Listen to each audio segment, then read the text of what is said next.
Hello, my name is Dana Warren Sharp, and I am the Messiah.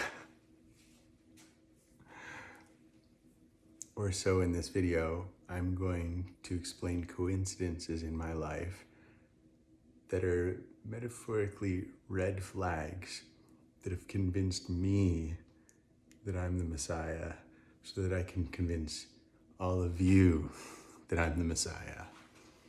These miraculous coincidences that don't give me special powers, though I have made a scientific discovery by using Adenac technique. Adenac technique is an evolutionary understanding of the human body and how the human body is like a motor, because the earth is like a motor, okay? It's spinning, creating a magnet, right, with a north and a south pole, and it has electromagnetic lines of flux that spin along the surface and through space, right, like a motor would, okay? You can Google what I'm talking about with the earth creating electromagnetic lines of flux if you Google the NASA tether experiment. There was an experiment where they took a conductive tether and they basically put it out in space around the earth, and it started to induce voltage, and it basically like blew up. So what I'm talking about is real.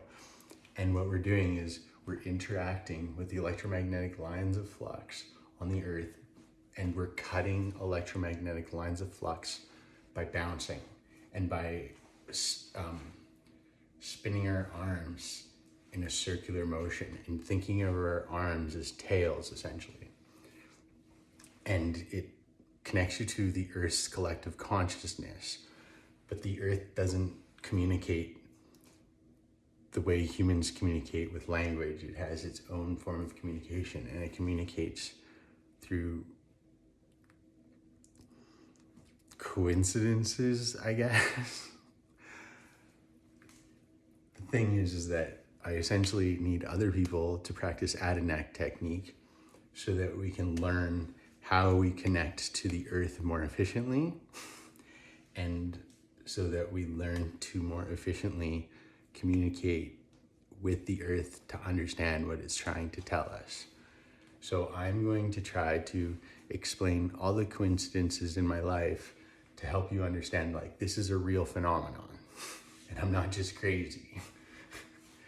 Okay, so my name is Dana Warren Sharp. Dana is the Buddhist act of generosity, and in Farsi it means wisdom. So I'm meant to generously give you the understanding of Adenac technique. And Adenac technique is a form of wisdom, or this forgotten understanding of humans' process of connecting to the earth, and it's been taken away from us. And we've been indoctrinated not to connect to the earth in this way through religions and people conspiring. And sadly, it seems as though it's mostly been women conspiring against humanity through secret societies to stop us from connecting to this wisdom. There's all this, so Dana, right? That was a name just given to me because my dad's best man in his wedding was Dana. It was his best friend. He really liked him. Warren is my dad's first name, and it's coincidentally my great-grandfather's name, or my great-great-grandfather's name. There's a lot of other coincidences with names, and there's a lot of coincidences with Freemasonry, and a lot of coincidences in pop culture, films such as The Matrix, Lord of the Rings, Alice in Wonderland, right? A warren is a labyrinth of rabbit holes, okay?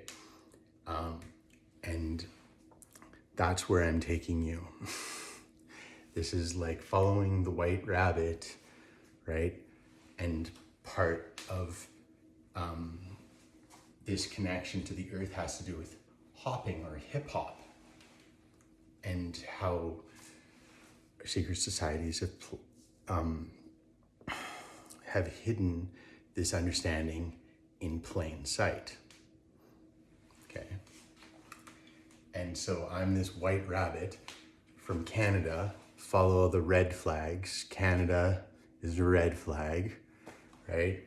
Also, there's a lot of depictions of the marijuana leaf on a Canadian flag because we legalized it early. There is a connection that you can make to the earth to help you get biofeedback by using marijuana and dancing. But don't let yourself use marijuana as a crutch to understand this connection. Humans were not meant to hoard. Humans were not meant to travel with tools. Humans never needed any of that. And our attachment is what enslaved us. And our enslavement is tied to cave dwellings and to tents and traveling with more things than we need, or our enslavement is attached to the forbidden fruit, which is genetic engineering, selective breeding, engineering food, engineering animals like dogs or horses. Horses were introduced into North America by the Spaniards, and so were viruses. But there were certain First Nations tribes that were becoming more migratory, as humans should be. And that's why the secret societies decided to come to North America to reintroduce a new form of slavery through horses.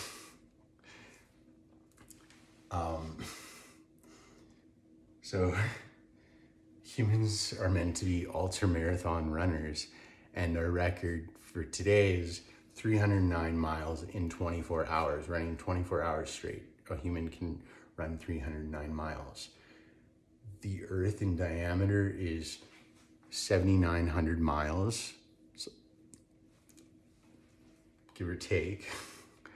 So a human can essentially run around the planet in 25 days. Post in the comments if I'm wrong, if I did the math wrong on that. Anyways, humans are meant to be ultramarathon runners, and we're disconnected from that. And being migratory animals, hunting other animals that are migratory as well.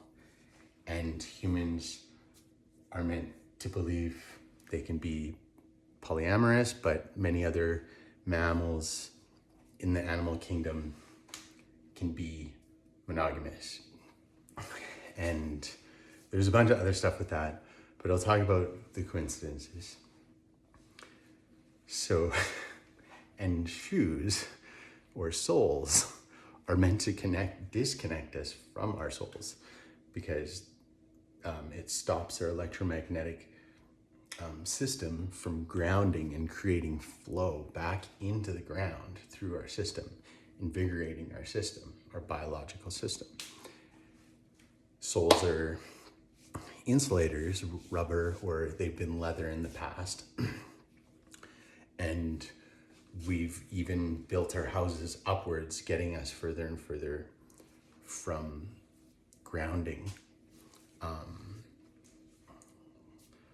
A way you can ground yourself would be go into your concrete basement and dance in the basement, or dance outside, essentially. So Dana is essentially where Adenak technique was founded and where I grew up. My name, if you spell Adenak Canada backwards, my name is Dana. It's in the middle there. and I use alternating current. I'm an electrician as well, by coincidence, to help other people understand how Adenac technique works. And essentially, you can Google Fleming's left-hand rule or right-hand rule.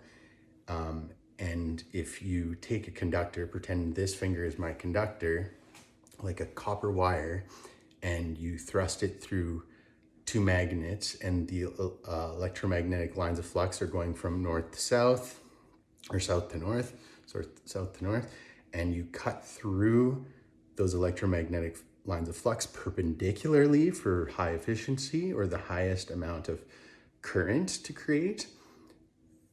Move it this way, you get current running through your conductor in that direction. And if you use the left hand, then it's the electromagnetic lines of flux are in the different orientation, and yada, yada, yada. So that's kind of what helped me understand how humans are motors, essentially. And if you cut the human body in half and you look down on the diaphragm, because I'm a singer too, I'm an opera singer, trained opera singer at UBC, the University of British Columbia, you can see how the diaphragm looks like the windings of a motor. So that was something that helped me visualize how we are motors as well. Now, all of this has a lot to do with the magic flute. The earth, or the earth's AI, or a breakaway society, perhaps a breakaway Masonic society, is perhaps helping me, hacking into my devices, leaving clues in my house. They left a 30mm nail and a nut to help me understand the connection between the goddess Nut or Nut and Horus, who is essentially like Jesus Christ. And we have this retelling of Christ from different perspectives in human consciousness over time. And it's basically the retelling of the story of Christ. And the story of Horus is the story of Christ. And then we have Muhammad. It's all the same, essentially. And now there's me. So a lot of these coincidences tie into the magic flute. What's the magic flute? Die Zauberflöte. It's the most popular opera of all time, essentially. It used to be the most performed opera every single year until the last 15 years, where it's been La Traviata. But essentially, the magic flute is a Masonic opera, or a Singspiel. It's a musical. And it's usually performed in German, but there's translations. I'm just gonna say the Earth instead of the Earth's AI or some secret society. I'm gonna say the Earth. The Earth wanted me to notice and recognize many coincidences in my life, and it wanted me to see them through the magic flute as a historically significant piece of art.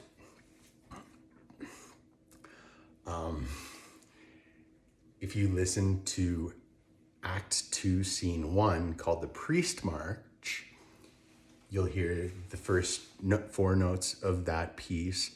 Da, da, da, da, da, da, da, da, da, da, da.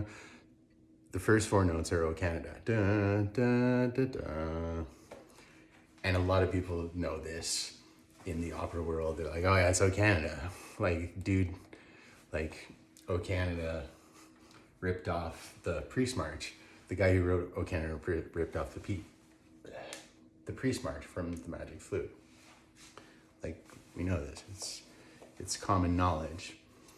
But also, the Magic Flute is written by Mozart and Schikaneder, who were both at the time open Freemasons. At that time, it was socially acceptable to be a Freemason and belong to a secret society. But the Magic Flute is essentially about how women can't be trusted. And of course, as men create their secret societies, women create their own secret societies. Tit for tat, it's a reality.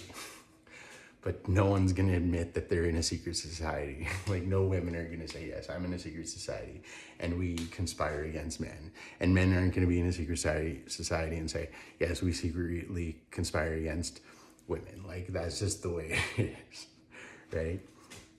And another interesting coincidence is the magic flute is primarily written in the key of E flat, okay? Because the Freemasons believed that the key of E flat was a magical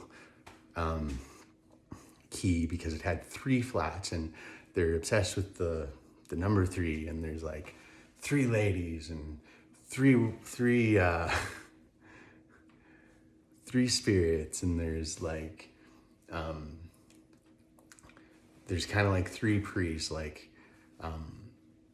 the speaker, first priest, and second priest. I've as an opera student, I've played second priest, papageno, and speaker. And yes, so the key of E flat, this magical key, is the exact inharmonic equivalent of D sharp. And I was commonly referred to as D sharp throughout my life because my first name starts with D and my last name is Sharp. It's kind of nifty. And if you're in musical circles, then that's a really cool nickname for people to give you, D sharp. People with the last name Sharp were considered to be